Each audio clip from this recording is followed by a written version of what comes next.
Good morning, students. Today we are going to read the second chapter of political science, that is role of the government in health.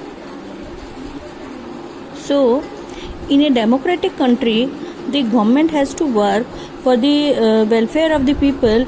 They have to make provisions for health, education, employment, or the development of roads, electricity, etc.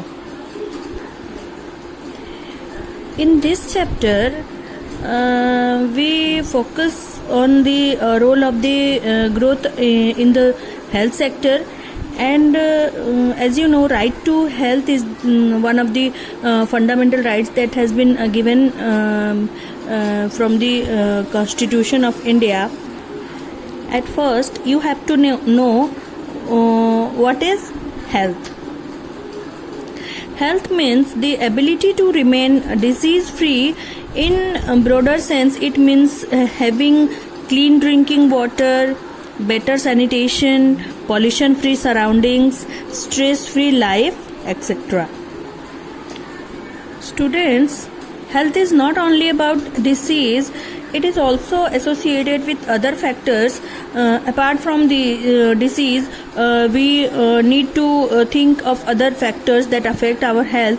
There are other factors that influence our health, that are if people get clean drinking water or a pollution free environment, they are likely to be healthy.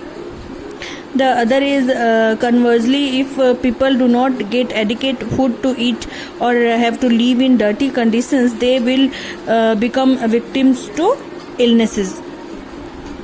And all of us always like to be active and in good spirits. It is not healthy to be dull, inactive, anxious, or scared for long stretches of time. We all need to be free from mental strain. Now, healthcare services in India.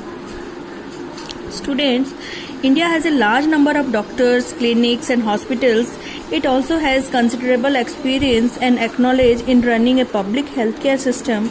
This system of hospitals and health centers is run by the government. It has the ability to look after the health of a large section of its population scattered over lakhs of villages. There has been a phenomenal improvement in medical sciences with many new technologies and treatment procedures. Students, there is a column in your political science book in page number 20. You have to read and provide a title for that column. It is your homework. Read properly that column and give them both columns a title. Okay? And write that in your homework copy. In short, I am going to tell you that column properly.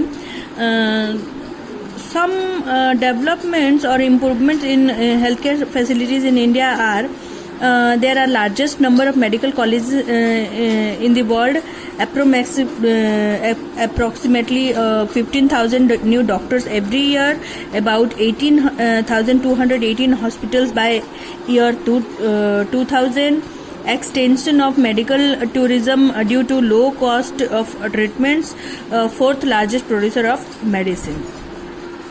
The other column, you have the negative aspects of our healthcare system, that is most doctors settle in urban areas, less doctors in rural areas, 2 million cases of malaria and 5 lakh cases of tuberculosis every year.